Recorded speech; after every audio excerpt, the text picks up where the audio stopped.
Welcome into the show here on 76ers Now. As you can see, a little bit of a different look as we are currently in Indianapolis for the 2025 NFL Scouting Combine. If you're looking for more Combine coverage, be sure to subscribe to our main chat sports channel. We've had content all throughout the week, and it will not stop. But focusing here on the 76ers, it's been a busy week for the Sixers, and it seems like they have been in the news almost every single day. So on today's show, we're going to kind of recap everything that we've heard throughout the week, starting with what's been going on with Joel Embiid and his injury status, because there have been some major reports and major updates on that knee injury. We're also going to hit Paul George because he's been in the media as well this week, having some things to say about this team and about his podcast that we have to touch on. And then going to give some other injury updates on some of these other Sixers players on the roster, because it seems that everybody is always hurt for this 76ers team. There's always stuff to talk about when it comes to these injuries. But let's just begin, of course, with Joel Embiid.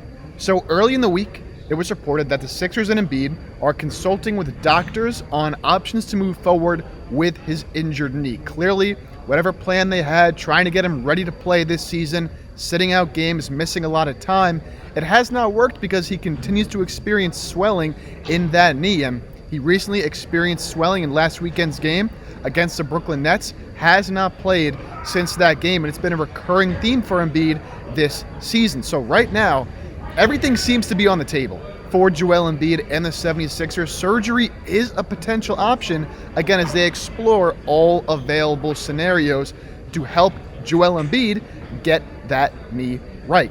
Now, the first report I want to get to here comes from Marcus Hayes of the Philadelphia Inquirer. Of course, him and Embiid have a history, but besides the point, Marcus Hayes reported that there's a few different avenues when it comes to the surgery aspect for Joel Embiid that the Sixers have been considering and could go down if surgery is the route they want to go, including a potential surgery where they are going to break a bone in his hip.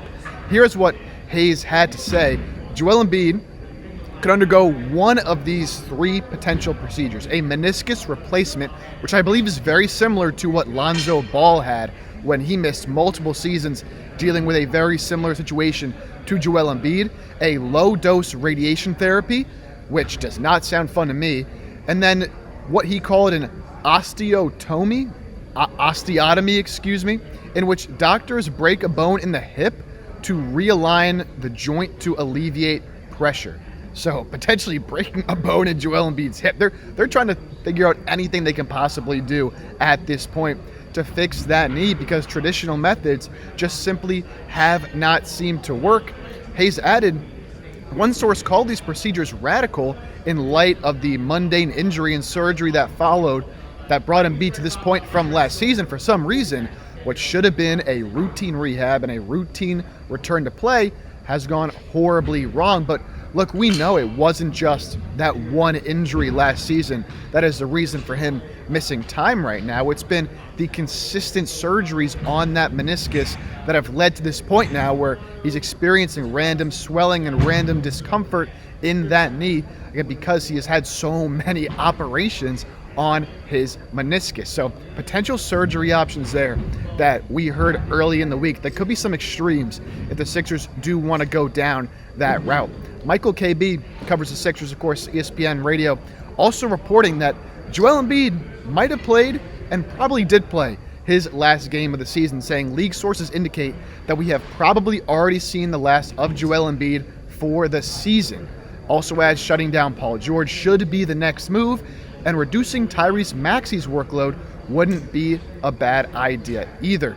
Look, it wouldn't surprise me if Joel Embiid is shut down for the year. That's the route I would personally want to go. I mean, when you consider that they haven't been able to figure out anything this year, when he has been on the court and they have been able to get him in a spot where he can at least play, he has not looked like himself. And Joel Embiid has even said, he's admitted that he is not at the same level that he was even just last year, because he doesn't have that trust in his knee. And I think the only way for him to really regain the trust is to go through one of these options to rehab it instead of making him get injections to play. Shams Charania reported that Joel Embiid is getting injections in his knee just to play games. And clearly he is not feeling comfortable with how that is going and how his knee is feeling. So it just makes sense to shut him down for the season where the Sixers are at right now. 20 games, nearly under 500. It's only a couple games out of a play-in spot, but haven't really looked like a team that can truly compete. But contrary to that report that Embiid might be done for the year, we did get a report yesterday from Jake Fischer, who covers the NBA, that said the Sixers are not ready to pull the cord, and they still see Joel Embiid as their cornerstone for this season, as they sit just 2.5 games out of the final play-in spot in the Eastern Conference, behind the Chicago Bulls, also currently behind the Brooklyn Nets as well. Direct quote here from Fischer: "Philadelphia insists that it isn't pulling any cord out of its plug just yet. They still view Embiid as their franchise cornerstone. Season-ending surgery isn't necessarily the destined outcome for Embiid either.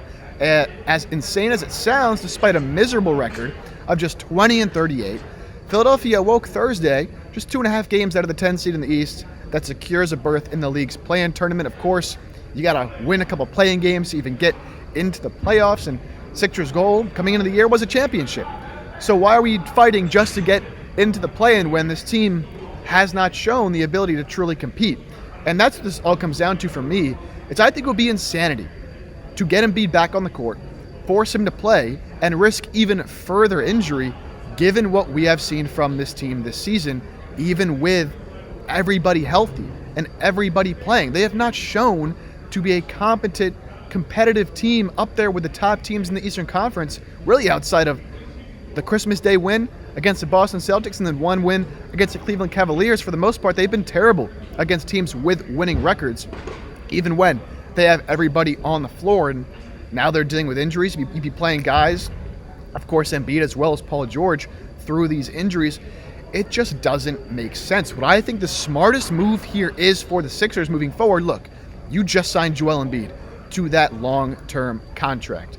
People could say what they want, that they made a mistake, they shouldn't have done it. The fact of the matter is, it's already done. He's already signed to that deal. You can't take it back. You can't change the past, right? And I don't think he's going to be traded in the near future in this offseason. I don't think teams are really interested in trading for that contract, and I don't think the Sixers are interested in trading Joel Embiid either. So I think he's going to be on this team for the duration of that contract. So what you have to do if you're the Sixers is put yourself in a position and put Embiid in a position where he can try to get back to being healthy, so we can see if he ever can get back to being his MVP caliber self on this contract, because you're going to be paying him this money regardless. So why would you risk now the next 4 years of that deal and of his contract for 1 year where you don't think you're really a championship contender anyway? You need to make sure he can provide value on this deal so that you're not totally screwed over 2-3 years down the line because you made him play through injury. He got even further injured, and now he's eaten up 33% of your cap space and not able to play. So punt the season, do what you got to do, and figure out if there's any possible way to get Joel Embiid healthy and get that knee right. So what do you think? Has Joel Embiid played his last game this season? Give me a Y for yes or N for no down in the comments section and sound off how you feel about this Joel Embiid situation.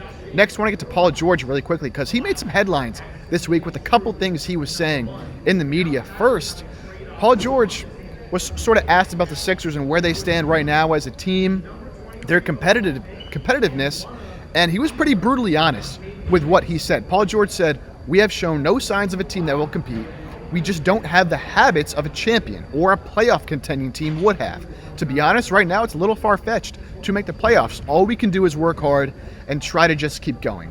And look, I'm glad somebody finally said it within the organization, because everything we've heard, especially from coaches and Daryl Morey, of course, is that this team still has a chance and their goal is still to compete for the playoffs and compete for a championship. But nobody seemed to want to just admit that this team has not shown the ability to do that all season long, and things were not looking good. So I'm glad, of all the things Paul George has done wrong this season on and off the court, I'm glad he at least admitted that we don't have what championship teams have at this point in the season, and didn't try to sugarcoat things.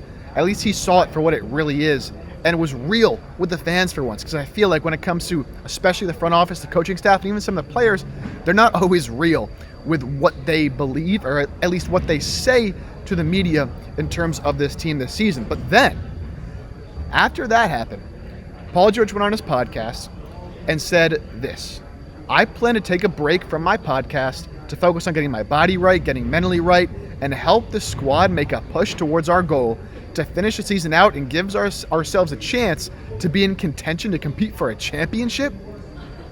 He said that after saying that he thinks the Sixers team doesn't have what it takes and hasn't shown the ability to compete for a championship, and now he's going to stop his podcast to lock in and prepare for the back half of this season. This is ridiculous stuff from Paul George. Look, is this the right thing to do? To step away from the podcast and just focus on basketball? I think it is. But is this the right time to do it? Absolutely not. If you're Paul George, right, and you believe that stopping the podcast and taking a break and trying to focus more on yourself and your health in the season is what's going to help you and this team the best, why didn't you do it months ago? Why didn't you do it at the beginning of the season when you were dealing an injury from the preseason? Why is this happening now?